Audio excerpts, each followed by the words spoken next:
This week, one of the dancers in our programs asked, what are the qualities that the judges look for outside of danceability? And I figured if she wanted to know, you might want to know as well.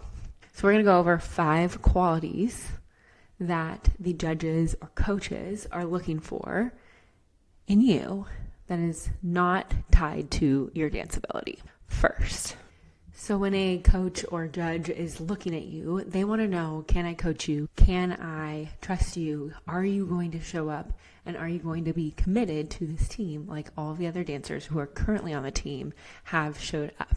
And so these are some of the things that the judges, coaches are looking for to make sure that you are the right fit for the team. And I tell you all of this because I have been in your shoes auditioning and didn't know what the judges were looking for, had been cut and have made it onto a team and been on a team for 8 seasons.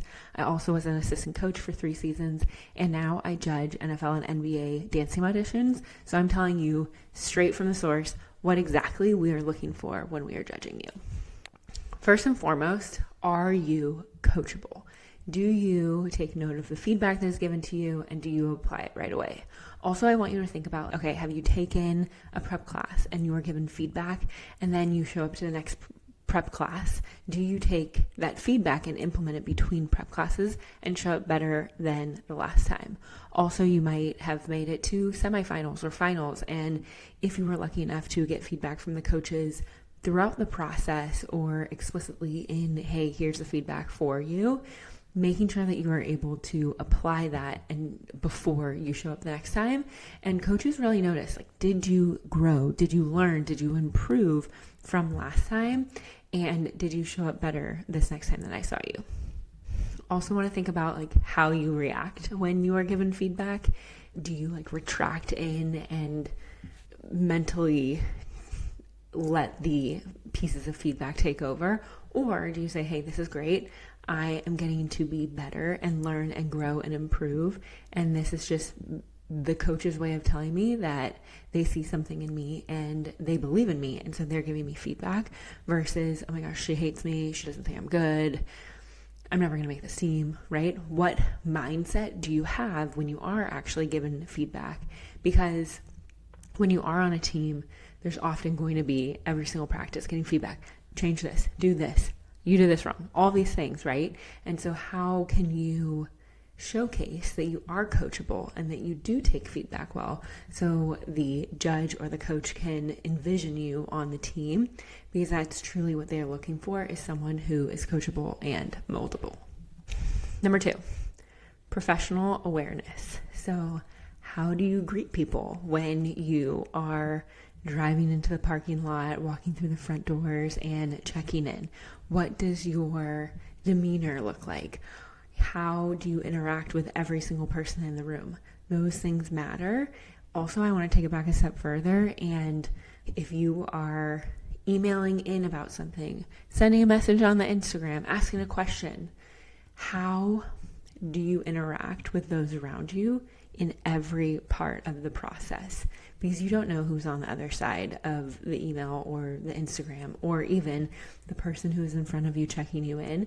They are most likely part of the game entertainment ecosystem, and you want to make sure that you are reflecting the dancer that you want to represent first, last, and always, and that is through every single interaction that you have with everyone, because that person could be a judge, that person could be very close to the coaches, and so you want to make sure that you are professional at all times.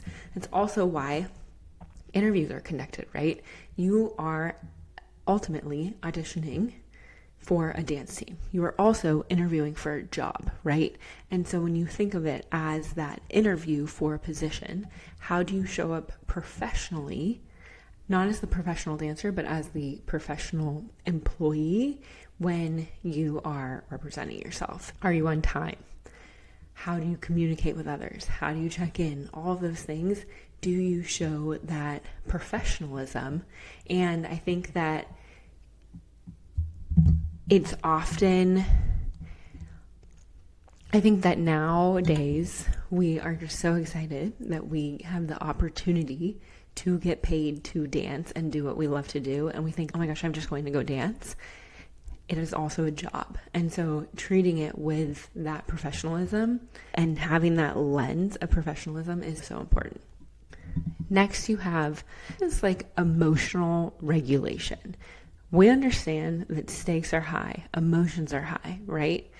However, when you mess up, if you mess up at an audition, how do you react? Do you bounce back? Do you stop what you're doing and not continue dancing? Do you fake it till you make it and then stop and you stomp off and get so mad at yourself? How are you regulating those emotions? Because things are going to happen, and we understand that. Most of the times, the judges that are in front of you are dancers. 8 out of 10, right? So the people who are judging you and that are in front of you understand what you're going through. However, how are you going to react in those situations, and how do you show up? Because that shows us how you're going to be on a team when something doesn't go your way, how you're going to react on the field or court when and if you mess up. How do you bounce back, and how do you save face even if you're really frustrated inside? And that's okay. You can be, but you have to keep that professionalism and those emotions in check when you're in front of the judges and things aren't going your way, if it ever happens.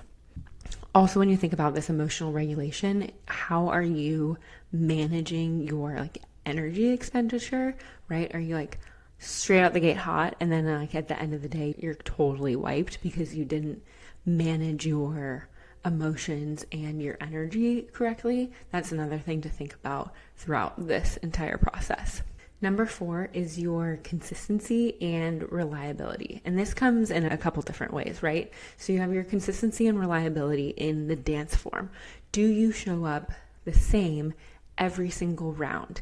And if it's not the same every single round, are you getting better every single round? Or are you really good one round and then flat and then you're back on because you had a little bit of energy, like you got a burst, right? How can you be consistent and reliable through all of the dance elements? And how can you be consistent and reliable as like a human, a teammate, a dancer? All of those things makes it so important, because at the end of the day, you are auditioning to also be a teammate to others. And so can your teammates rely on you? Can your coaches rely on you to show up when you say that you're going to?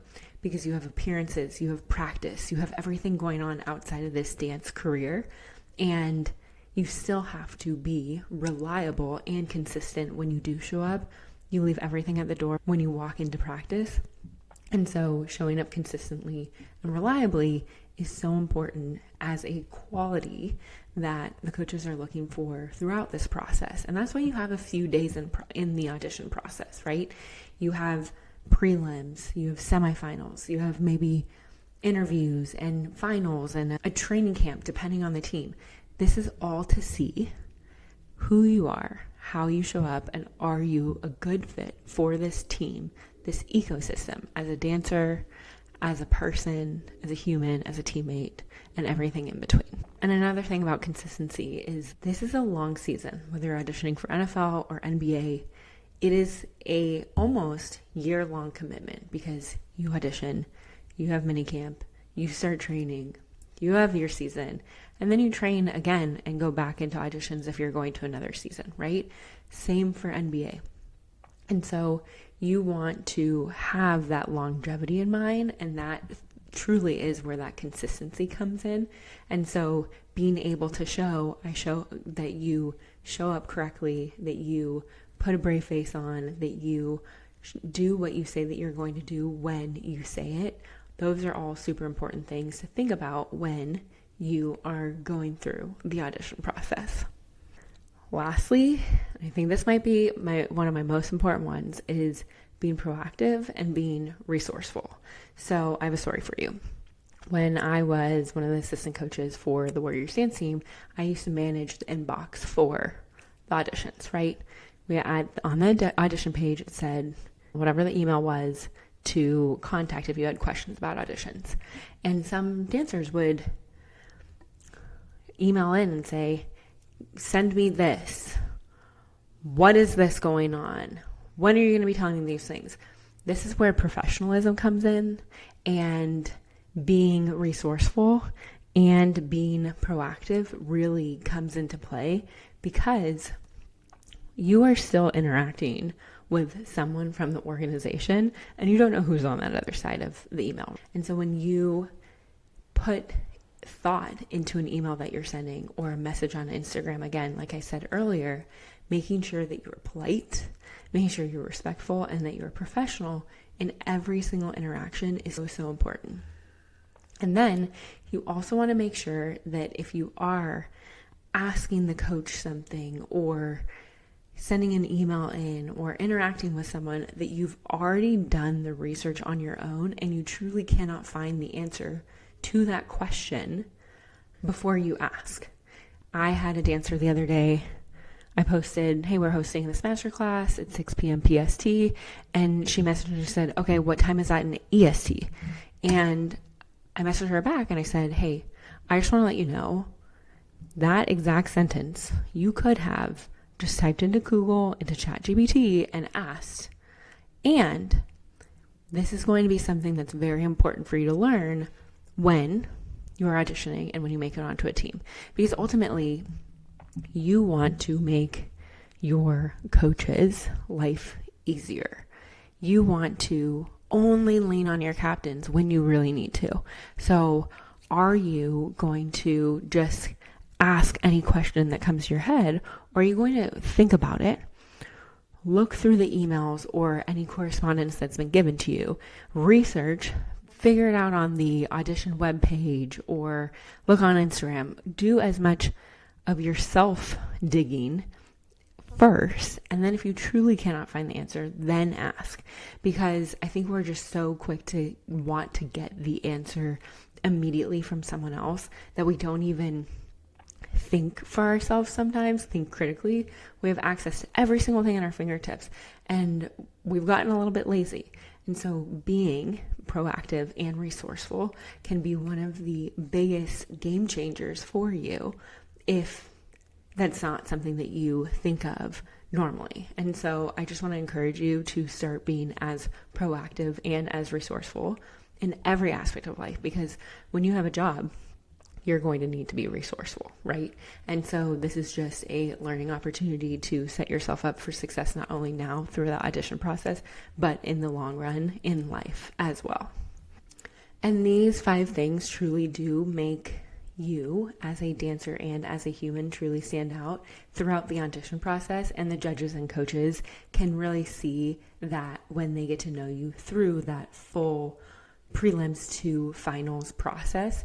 And so if you are lucky enough to go to finals, go through the interview process, just truly show who you are, what you bring to the table, and that if you can bring those 5 things to shine a light of you having those qualities, you will be in such a great place throughout the audition process.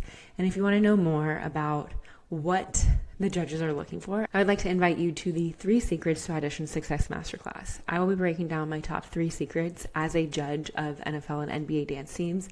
I will be breaking down those 3 things that I think you should know before you head into auditions this season. I will leave the link below in the show notes, or you can DM me masterclass at the Cultivate Code on Instagram, and I will talk to you soon.